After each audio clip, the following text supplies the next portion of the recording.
Tonight, eastern Newfoundland is getting pummeled by a fierce winter storm. And we've got a lot more snow on the way. We've already seen significant amounts for parts of the Avalon. But like I said, more on the way. We'll get into the full forecast details coming up. Everybody wants to beat us, so that's the hardest thing. Well, Brad Guzzu is gunning for his third Brier title in a row. He's on the ice at this hour. We'll get the latest on how he's doing in Regina. I'm Colleen Connors live in Corner Brook tonight at an International Women's Day event. 120 guests piling in the door. I'll have all the details on what's going on. That's coming up. This is CBC Here and Now.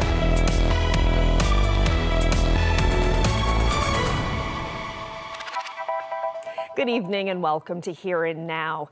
A major winter storm is blasting eastern Newfoundland. It's been steady go since last night. The storm forced the closure of schools, businesses, even some grocery stores, and it caused power outages in parts of the southern Avalon.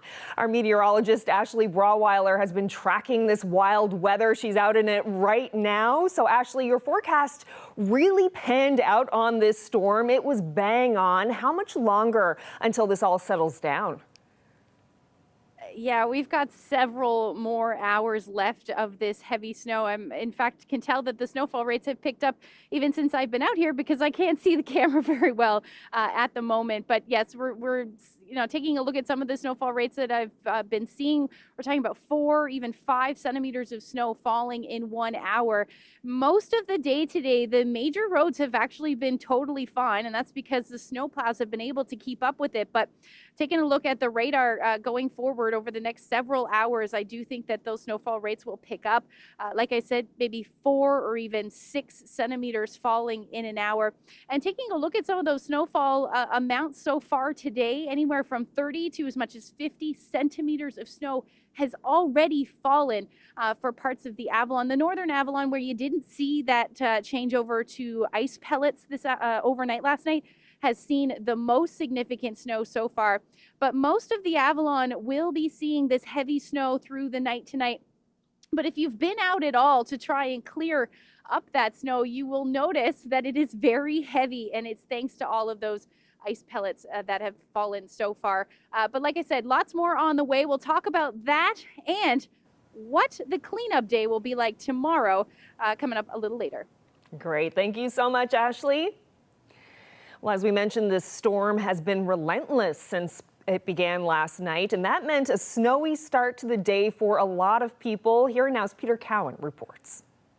It didn't look like much when people first woke up this morning and looked outside and saw what Mother Nature delivered, but those ice pellets were pretty heavy when they went out to shovel. Well, it's so bad I can't lift it up. I have to push it across the road. Like a single shovelful feels at least like 40 pounds with all of the ice and the water on it.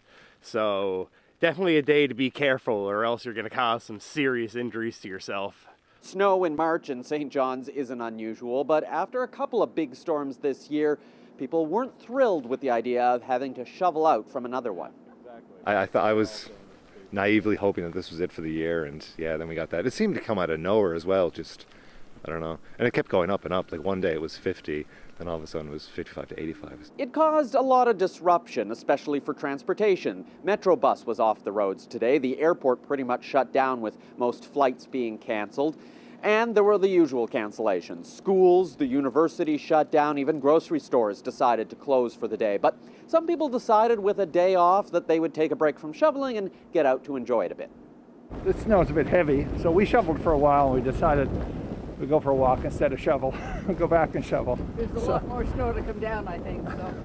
One slight upside is at least the storm came on a Friday, which meant a long weekend for anyone who got a snow day. And for everyone else, it at least gives them a couple of days to try and clean up before heading back to work. Peter Cowan, CBC News, St. John's. I like the positive attitude. Well, the storm will leave mountains of snow and ice and buried sidewalks. And for people with mobility or vision challenges, winter storms can be especially difficult and even dangerous. Here now's Daryl Roberts has more. Mandy Penny can't make it far from her apartment in downtown St. John's. There's snow down there, which I won't be able to get over, and there's snow up there that I won't be able to get over. I can't even get over the sidewalk to go into the road. Penny has a busy job at the university and an active social life, but she uses a wheelchair, and during the winter, she says a lack of city snow clearing is forcing her to stay home more than she'd like. On top of that, Penny also relies more on the Go Bus paratransit system during the winter. It's very difficult. Like, I even tell people I'm not my best self in the winter because I'm frustrated with how isolated I am and stuck in my house. Like, everything takes forethought. In the summer, I could wheel to the Avalon Mall if I wanted. I could wheel to my workplace, whereas now I have to book Go Bus days in advance, wait hours for it to show up, and then wait hours for it to bring me home. With more people like Penny relying on it, the Go Bus service is especially busy in the winter, and that means people need to book rides in advance. It is frustrating because you always have to be thinking 10 steps ahead. How much milk do I have left? Should I go to the grocery store? Are my friends going to ask to hang out in a few days? Should I reach out to get that planned in advance? Penny isn't the only St. John's resident stuck inside. Oh, it becomes much more difficult. Philip Strong is blind, which means venturing out onto snow-covered sidewalks is out of the question. The city has recently expanded its sidewalk snow clearing program from 161 kilometers of sidewalk to 175 kilometers of sidewalk. But for Strong, the issues go beyond winter. He wants more intersections with audible crosswalk signals and more bumpy strips at the ends of sidewalks. And some of them, if they're done smoothly enough, I don't even know I'm coming off of the curb into the road because it's just this slight decline. So what the detectable warning will do is it tells me that I shouldn't go any further. One of the people involved in designing the city's crosswalks and sidewalks says there's a lot to consider in that design, everything from right-of-way to how busy they are. As we know that we have quite a few steep grades within the city, and in order to make it accessible, there are certain standards that needs to be followed, and it's not always possible because we have limited right-of-way where we need to accommodate that. So that's one of the challenges. The other one is certainly it does cost money. Afridi says going forward, all new signalized intersections will have audible crosswalk signals, and the city will be adding in new bumpy strips based on demand. And that's in addition to other accessibility projects, like 15 kilometers of shared use paths. Daryl Roberts, CBC News, St. John's. Well, now to some healthcare news. People in this province are waiting too long to get an MRI. That's according to the president of the Canadian Association of Radiologists. Earlier this week, we brought you the story of a woman who has to travel to Halifax for major brain surgery. This after she spent nearly 2 years waiting for an MRI that showed she had a brain tumor. The current wait time in Newfoundland and Labrador is 427 days. The federal government's standard for non-urgent concerns is 28 days. You know, we pay taxes and we should have access to equitable health care in a reasonable time frame. So I think Canadians need to write to their MPs and their MPPs and tell them how they feel about this, because it is a solvable problem. It's just we need people who are in those positions to make the decisions, those who have the purse strings, to put the money where it should be used. And we will hear more from Dr. Ania Keeler later on Here and Now. Well, today is International Women's Day, and events are happening across the province if they haven't been postponed because of the weather. In Corner Brook, more than 100 people are gathering to celebrate the day and talk about how to move toward a more gender-equal world. The Bread and Roses dinner has food and music, and Here and Now's Colleen Connors is there as well. She joins us live from the Blow Me Down cross-country ski park in Corner Brook. So, Colleen, what's it like there this evening? Well, Carolyn, happy International Women's Day. Oh, thank you very much. Right back at you. I am here with about 120 people. It's such a lively, beautiful event in Corner Brook. This is the annual Bread and Roses dinner hosted by the Status of Women Council in Corner Brook. We've got live music tonight, poetry readings. and a dinner. And I got to tell you, it smells so amazing in here. The ski park volunteers and staff put that off tonight.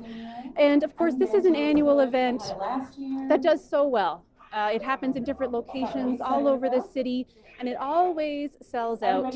And to tell me why that is, I want to introduce you to Paula Shepherd. She's the Executive Director of the Status of Women Council in Corner Brook. Good evening, Paula. Good evening. Thank you so much for joining us tonight. Oh, thanks for being here. So I have to ask, why do you think an event like this is so packed?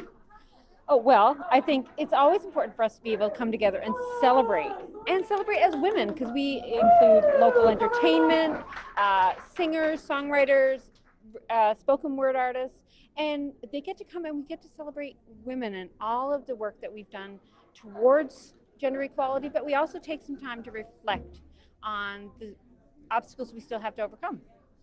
So I guess I have to ask you, why a bread and roses dinner? When you talk about reflection of how far we come, does that come into play here? It certainly does. So Bread and Roses harkens back to labor strikes that actually happened in the early 1900s, in which they claimed that they were striking for bread, both the type that we eat as well as fair wages, and roses too, that we wanted to be seen as distinct and different from our male counterparts, and understand that we have feminine parts as well, and that we should be honored for all of that, all that we are.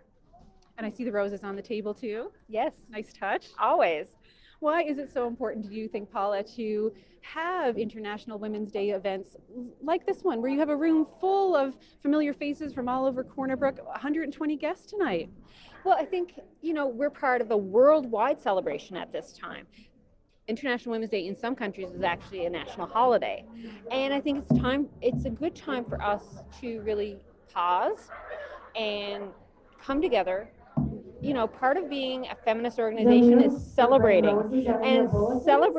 all of our small and big steps forward. I think is a big reason why we come together on a night like this. And it gives us a chance to really strategize about how we move forward.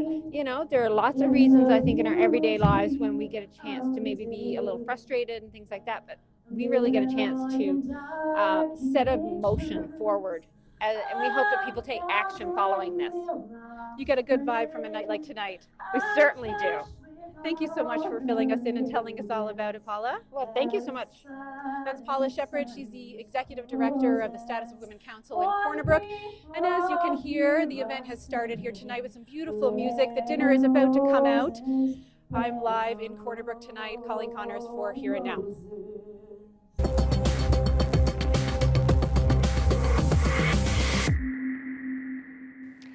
Stephenville has 3 new town councillors. Tom O'Brien, Maurice Hines, and Darren Roberts all joined the ranks, having come out on top in Wednesday's municipal by-election. Hines and O'Brien have both served on council in Stephenville before, with O'Brien serving as mayor. 3 vacant positions needed to be filled this time around after Tracy Boland, Tristan Wallen, and Lenny Tiller announced their resignations in January.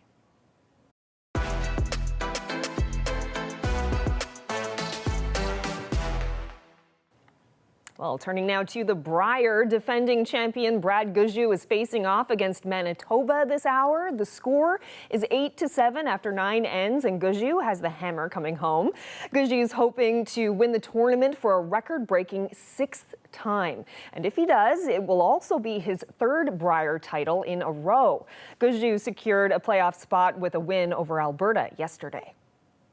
Everybody wants to beat us, so that's the hardest thing. I think, we were talking about it before the game. I think Aaron's team went 8-0 in the draw of the button, and they were kind of middle of the pack, and we were 4-4, and we were first.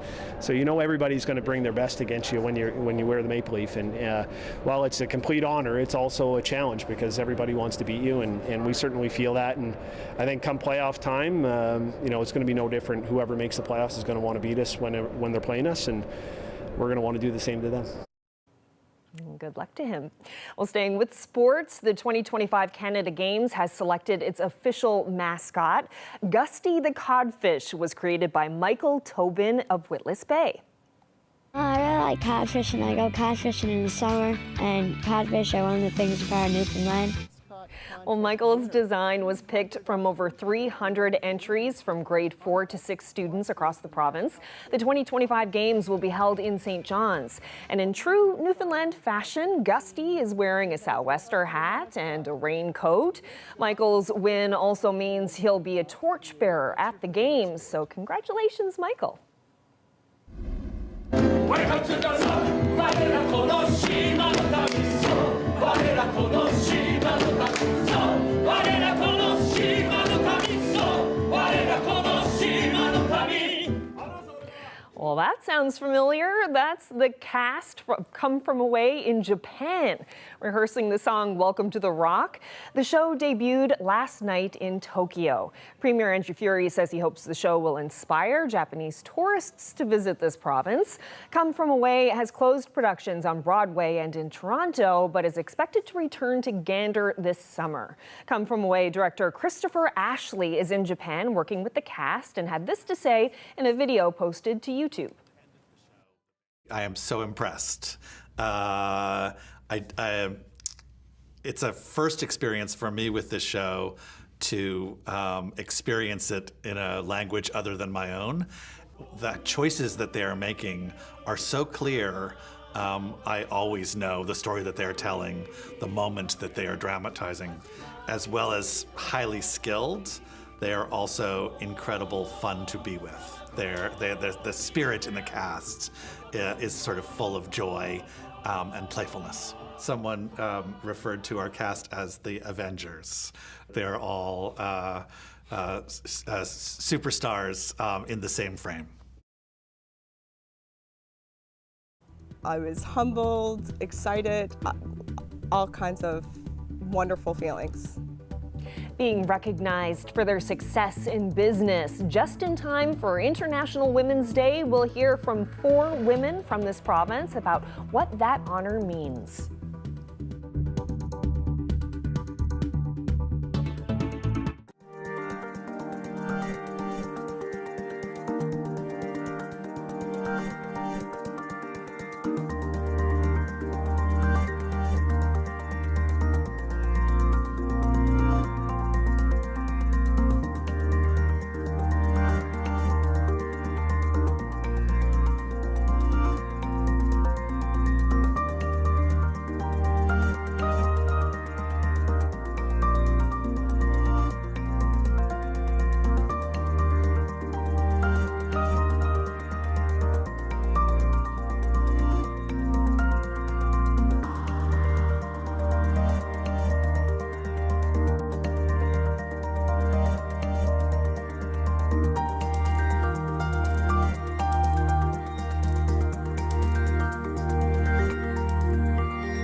This weather update is brought to you by the Healthcare Foundation Home Lottery. The bonus prize deadline is midnight, Friday, April 12th. Order tickets now at hcfhomelottery.ca.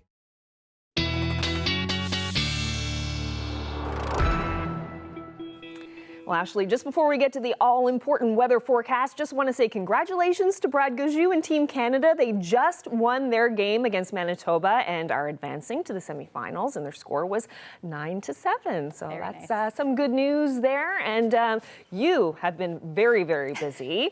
Just wondering, how much snow have we gotten? Yeah, there's quite a bit of snow down already, and the snowfall rates over the last hour or so have been fairly significant as well. So this is the latest that I have, but I'm sure, what time is it? So in 10 minutes, we'll get another update. But for now, we've got 48 centimeters of snow in CBN in Victoria. Lethbridge on the Bonavista Peninsula has picked up 45 centimeters of snow. Terra Nova 41, and then St. John's at the airport 37.4 centimeters of snow. Now there's less as you head towards Central. Gander picked up about 23, and Badger picked up 19.6 centimeters of snow. So the snow through Central is over now. We're going to start to see that snow slowly end as we head through the night tonight. But the other thing that I was really worried about yesterday was the ice accretion on the south coast. And it looks like there was significant amounts of ice, anywhere from 30 to about 40 millimeters of ice accumulated on those power lines in St. Shots. And it has led to power outages. Last time I checked, there were still 29 customers without power, and you can see why with it actually snapping some of those poles. So expecting the winds to pick up tonight, so there may be more power outages to come, so definitely keep that in mind. The other thing this morning, did you notice how hard it was, or how hard it still is to shovel that snow? It's like shoveling sand, and the reason for that was that ice pellets in the mix. So just Greg shared this shot with me. I thought it was really cool. This is a glass full of ice pellets, and just to show you why it's so heavy, he let it sit and melted it. You can see how much water there is in those ice pellets. So if you are heading out to clear the snow, just keep that in mind. You're definitely going to want to take care for sure. So that area of low pressure well to our south, and it is going to stay there pretty much. It's going to slowly creep east as we head through the night tonight. But we do have a ridge of high pressure to the north. That's kind of helping the winds a little bit, and we'll continue to see those winds, especially for the Avalon, ramp up as we head through the next couple of hours. Winds right now, or rather the current temperature is about -2, the wind chill -10. Pretty much that's where we're sitting across the board and up across Labrador into the -teens at the moment. Latest radar picture showing that snow slowly ending for those of you in Central, but really starting to ramp up across the Avalon. Down for the southeast, you're about to get out of the ice pellets, and then you'll see that snow, your visibility will dramatically drop as you see that transition through to some snow. And really in this, those whites, really heavy snow, and expecting that, like I said, to continue for a good chunk of the nighttime. You can see just how deep that blue color is here. We're also going to see the winds ramp up. So we're already seeing gusts 50, 60, 70 kilometers per hour. We could be seeing gusts near 80 or even 90 kilometers per hour on the south coast of the island, which is what I was talking about, the Avalon rather, with that potential for some power outages with that ice on the lines. But as we head through tonight, we'll start to see some of that snow end, especially for the Bonavista Peninsula, parts of the northwest Avalon by the time we get into the morning, but it may linger a little bit for eastern areas. I'd say by the time we get into the afternoon, we'll definitely be out of that snow. But it is going to stay cloudy through the day. And then as we head towards the west coast, though, those temperatures, rather the sunshine will be out through the day on Saturday, that's for sure. Now, if we take a look at how much snow is left to fall, still thinking we're talking somewhere between 50 to 80 centimeters, definitely not being out of the question as we head into tomorrow morning. But you can see there's still quite a significant amount left to fall. We could be talking about another 30, maybe 40 centimeters of snow falling across the Avalon, which would put us in those numbers. Temperatures tonight, minus single digits, up across Labrador, minus teens. And as we head into tomorrow, we are looking at those temperatures hovering around the 0-degree mark. Much nicer, beautiful spring-like temperatures on the west coast, anywhere from 1 to 5 degrees with relatively light winds. The other thing to note, though, tomorrow during cleanup, the winds are still going to be ramped up anywhere from about 50 to 80 kilometers per hour. So we'll talk about the long-range forecast. There's more weather on the way. I'll have that coming up.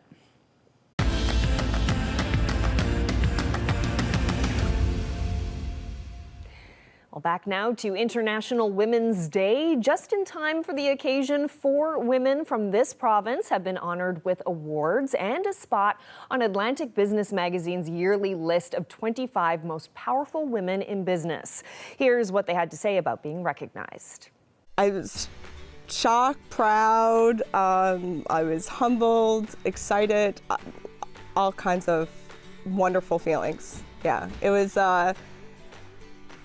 something that, validation for all the hard work that me and my team have put in and how far we've come in a very struggling industry, honestly. So it was extra sweet.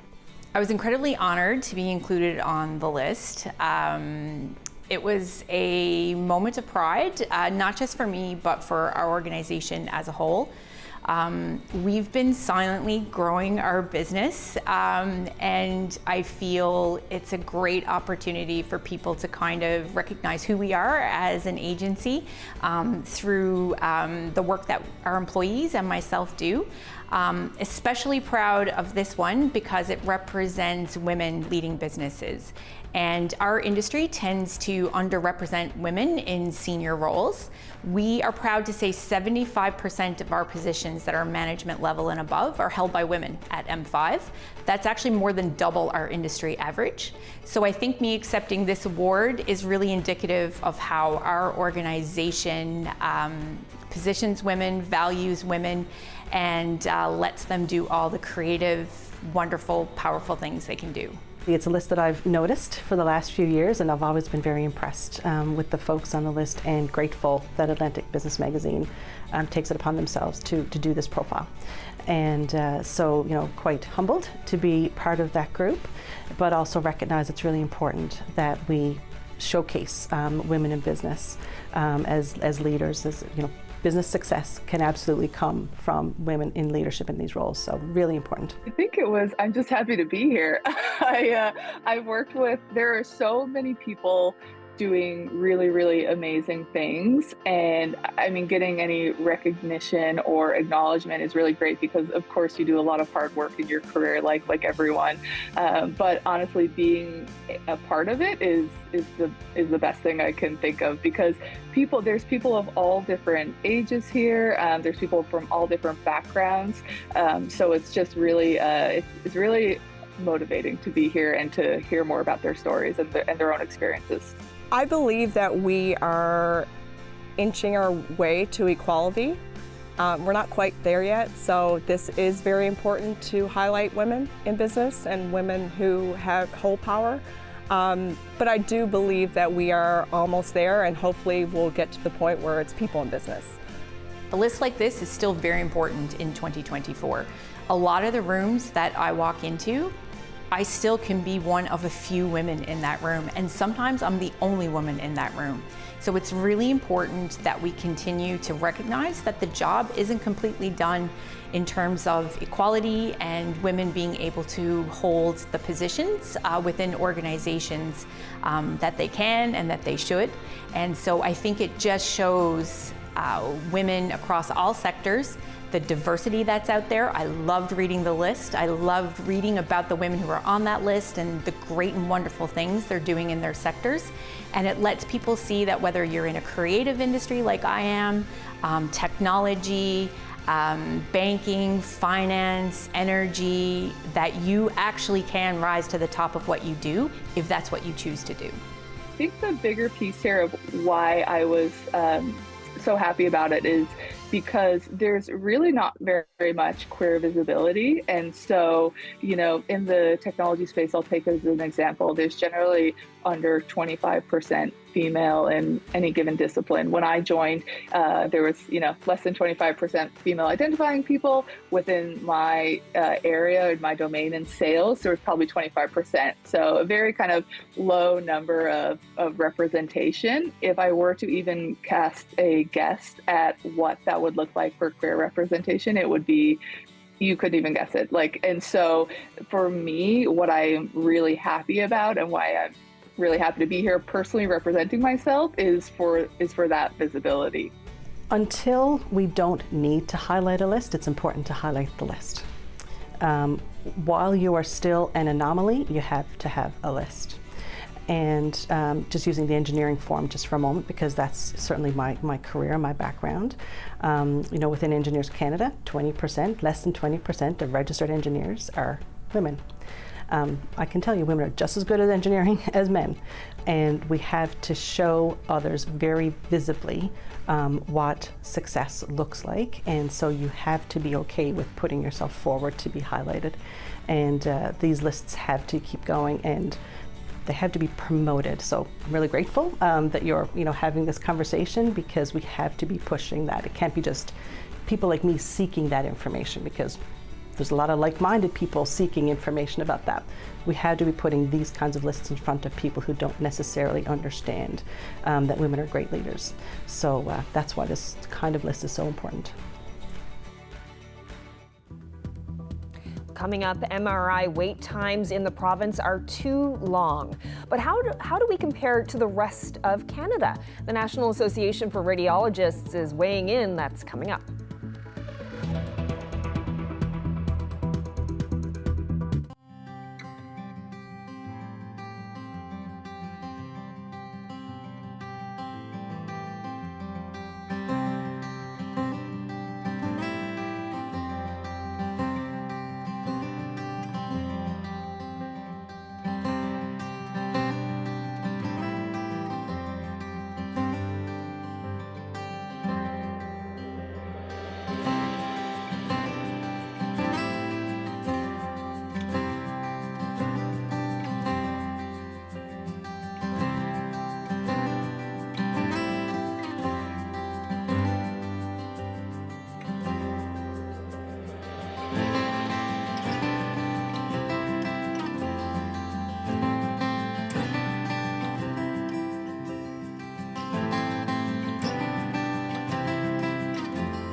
Well, people in Newfoundland and Labrador are waiting longer for MRIs than in other provinces, and they're waiting far longer than the federal government's benchmark wait time. The Canadian Association of Radiologists spoke with the CBC's Chris O'Neill-Yates about needing more MRI machines and more people to run them.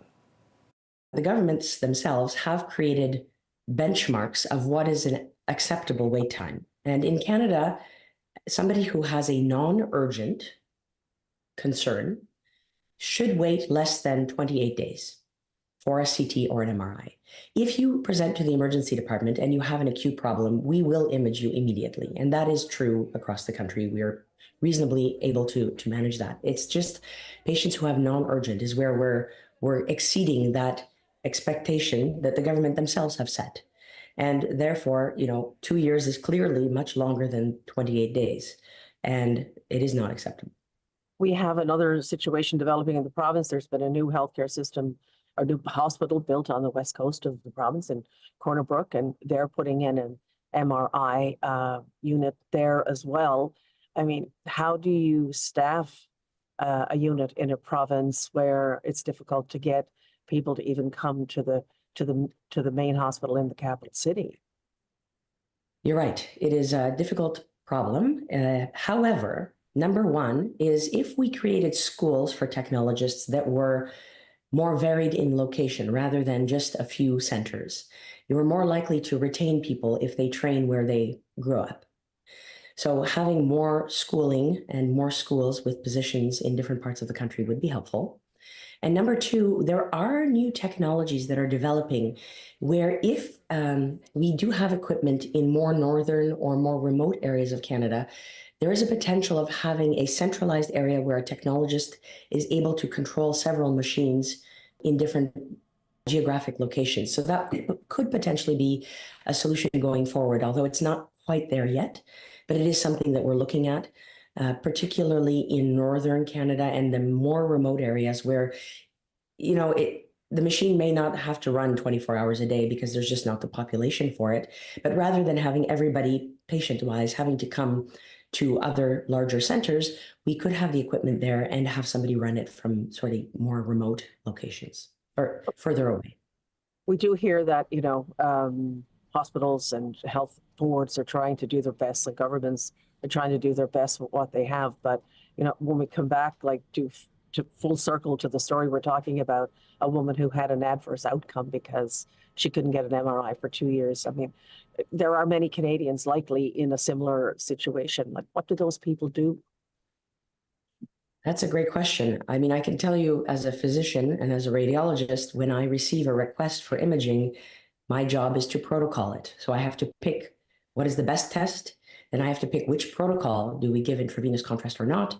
And then I have to code it as to how acute that condition is. And I can tell you that it breaks my heart on a regular basis when I know that a code 4 will not result in a test in a reasonable time frame. So number one, if a patient does have acute symptoms, they really do need to advocate for themselves at this time. I wish it was very organized and streamlined, but if their symptoms are worsening, it's very important that they advocate for themselves. Go back to your family physician, ask for help. There are opportunities to go to other countries, but that's only for a certain subset of people. Not everybody can afford that.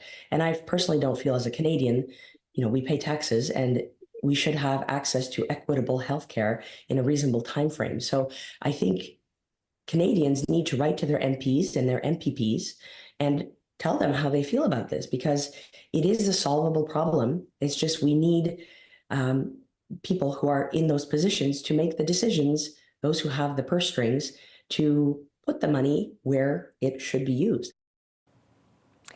Well, switching gears now and turning back to the storm day today. If you hunkered down today waiting out the weather, you may have had to make some tough decisions, like what pairs best? Will it be Hawkins cheesies and a cheesy movie, or salt and vinegar for a salty comedy? Here's our storm chip sommelier, Jessica Singer, with more. Well, here we are again, inside, because, you know, another beeping snowstorm. Hey, can we get that, like, sound effect, that, like, beep, you know? Okay. Another snowstorm. Well, before you get to the shoveling, I mean, what are you gonna do? And what are you gonna do it with? Eat. You could watch the news. Ugh, no. What to watch? You could watch Son of a Critch on CBC Gem, a charmer of a show that captures the flavor of Newfoundland humor. That pairs well with roast chicken chips. Or Love is Blind, that reality show on Netflix that everybody is watching. I mean, have you seen the girl that looks like Megan Fox? Or at least she says she looks like Megan Fox. Anyways, that pairs lovely with something really cheesy. Hawkins cheesies. Almost as cheesy as that show. Next up, some action, like Fast and Furious. I mean, watch them all. There's more than enough. With the same actors, the same premise. I get it. Stuff blows up. So if you're setting up your storm day for some stale plot lines, maybe reach into the back of your cupboard and see if that chip clip is still working. When did you get these? And if your big screen isn't cutting it, maybe take a look at your big picture, the window. Look outside, ponder, think about what's to come. What to pair with as you ponder how your back is gonna feel tomorrow. Sure, there's chips, but I'd go with something a little stronger. I mean, remember, it all melts. And when it does, we'll be back to tell you what to pair with mowing your lawn.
One Memorial University professor says as the global demand for oil is in decline, the province needs to start preparing for a just transition to renewable energy so that workers and the provincial economy don't suffer in the process.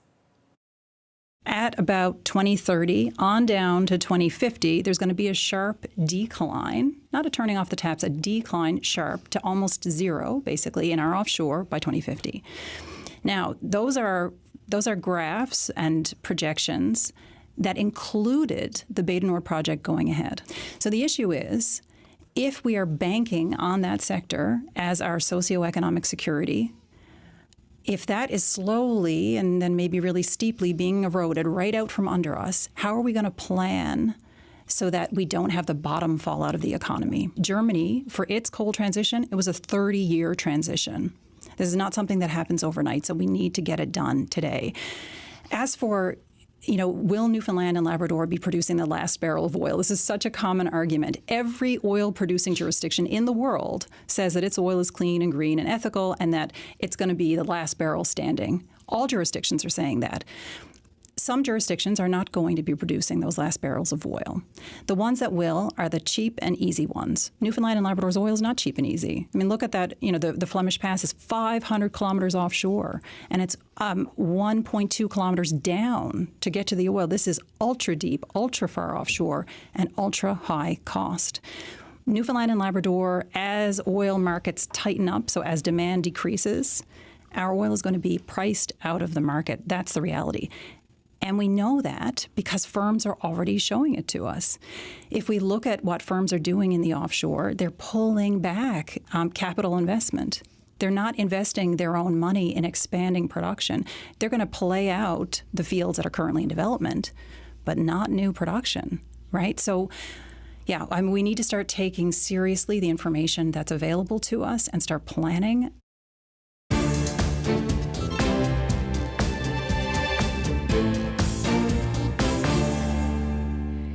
People all over Canada are trying to cope with the soaring cost of housing. It's getting so expensive, it's threatening the very existence of some communities. And that's led to a revival of a communal ownership scheme known as community land trusts.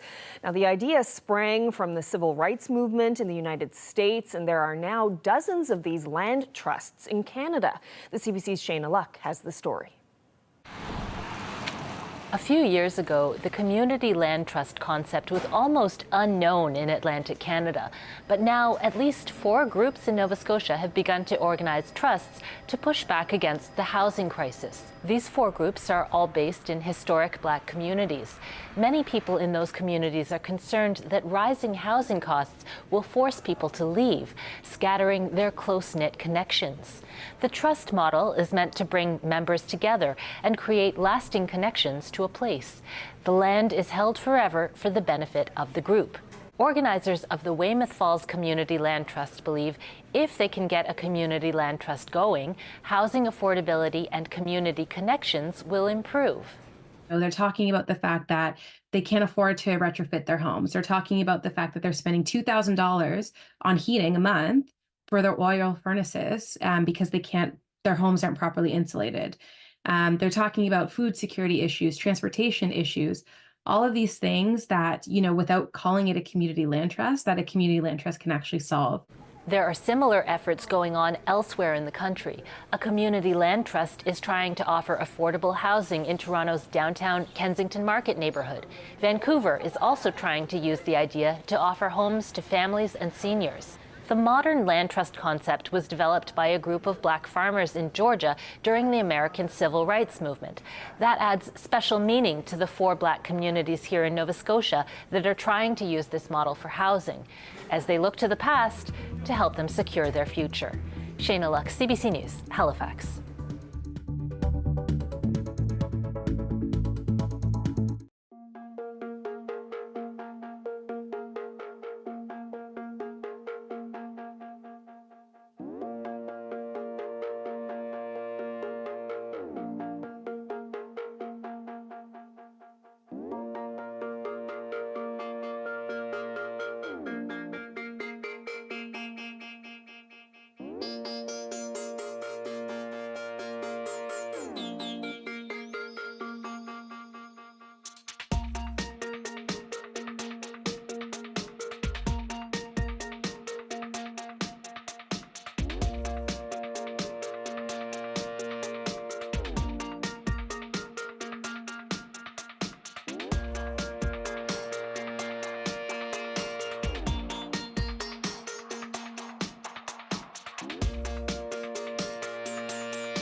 An archival special from Northern Labrador, revisiting an Inuit homeland in search of Arctic char. Watch Return to Cutthroat, Sunday at 11:30 and Monday at 7.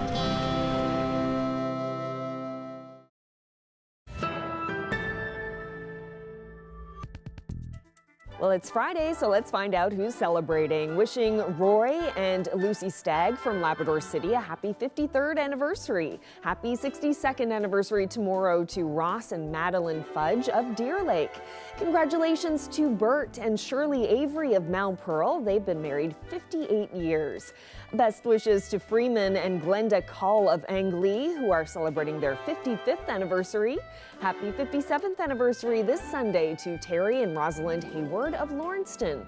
And it's a golden anniversary tomorrow for former MHA and Mayor Graham Leto and his spouse Audrey in Labrador City. Happy 50th anniversary also to Nelson and Iris Gillingham of Grand Falls, Windsor, now living in their happy place in Silverdale. Now to some birthdays. Happy 95th birthday to Helen McGraw from Patrick's Cove, now in St. John's. 98th birthday greetings going out to Ray Stratton in St. John's. Wishing Doris Pittman of Rocky Harbor a happy 90th birthday tomorrow. Inez Carter of Corner Brook celebrated her 93rd birthday last Saturday. Hope you had a great birthday. Wishing Francis Mullett Sr. in St. Mary's a happy 99th birthday tomorrow. Happy birthday to Florence Breen. She turned 95 yesterday. Happy birthday to Aggie Jackman of Bay Bulls. It's her 90th tomorrow. Happy 91st birthday tomorrow to Yvonne Paul of Gambo. Birthday wishes going out to Florence Kippenuk, who celebrated her 90th birthday yesterday. She's from Charlottetown, Labrador, and now lives in Happy Valley Goose Bay. Happy 97th birthday tomorrow to Captain Caleb Keane. Hope you have a wonderful day. And birthday wishes going out to Georgina Butt of Grand Bank and Verinia Hodder of St. John's, who just turned 92. Verinia is the mother of Weekend AM associate producer and technician Carl Hodder. Another fine crowd. Congratulations once again. And there's another birthday that's happening. A certain hard-working meteorologist will be celebrating a birthday tomorrow. I am. So happy pre-birthday. Thank you so much. I hope it means that you'll get a break on shoveling and whatnot. We shall see when I get home. And you mentioned earlier that more weather is on the way. Yeah, not quite as dramatic. Definitely not for the east, but we are in for some rain and some snow in some places. We still have a couple days to iron that out, but let's just jump right into it. Let's talk about the forecast for your Saturday evening and into Sunday. This looks like, although it won't be super sunny, it still looks like the nicest day of the weekend for a good chunk of the island. We will see some flurries, though, make their way, and some light snow for Lab West and then towards coastal areas of Labrador through the day on Sunday. But this is our next weather maker that will move in and really affect the weather over the next couple of days. So as we look at our temperatures, anywhere from about 0 to +4 for the island. The good news is we might see some sunshine, and it'll be a later sunset because your clocks will go ahead on Saturday night. So Sunday night sunset will be at 7 p.m. and we are just gaining lots of time in those evening hours, which is nice. Up across Labrador, our temperatures will be hovering around the 0-degree mark, maybe a little bit above through central Labrador, and then on the other side of that towards northern Labrador into the minus single digits with some snow. Sunday evening and into Monday, that area of low pressure comes closer. So we will start the day with some snow for the southwestern portion of the island. And then that snow will work its way towards central into the evening. But at this point, looks like the Avalon will be in rain, which will help melt all of that snow that just fell. And up across Labrador, really not a whole lot happening except in the west. Now, temperatures will be hovering around the 0-degree mark for most of the big land, towards -3 for Lab City. And then across the island, those temperatures will be up above 0. So the snow that will fall will be very wet through the day on Monday. And we'll also see the winds pick up yet again through the day. So Sunday will be nice and light winds, but Monday we'll return to those windy conditions. So by Tuesday and Wednesday, we're still looking at those temperatures up above zero. Rain or the chance of showers will continue Tuesday. Wednesday, again, same system, or at least a version of it, will bring either showers or flurries again through the day. So for Central, you're looking at the unsettled conditions Monday, Tuesday, and Wednesday. Temperatures between 2 and 4 degrees. For Western Newfoundland, you're looking at between 3 and 5 degrees as your daytime highs as well. And then for Labrador, generally about +2 and minus single digits for Western Labrador with some snow. Oh, How my goodness. sweet is this photo? It was sent to me a couple of days ago, but this is baby Cordelia with her mom's, both her mom's storm chips there. I don't know if that's a small baby or a really big bag of chips. Oh, I doubt it's a very big bag of chips. Inflation, what's that called? Shrinkflation? Mary shared this lovely shot with us, little baby Cordelia. Oh, love How it. sweet. If you have any weather photos that you'd like to share with us, enjoying your storm chips, send them to nlphotos@cbc.ca. You definitely earned them. Yes. You're out shoveling. Yeah. I'm thinking storm nachos tonight, actually. Love it. Yeah, I think Great that might be idea. the way I'm going to go with it. Do you have any storm chips? No, I didn't buy them on purpose, but I didn't eat them. I'll make storm popcorn later. Oh, that's a great idea. Perfect. Yeah, excellent. All right, well, that's it for us on this Friday evening. Hope you have a wonderful weekend. Good night.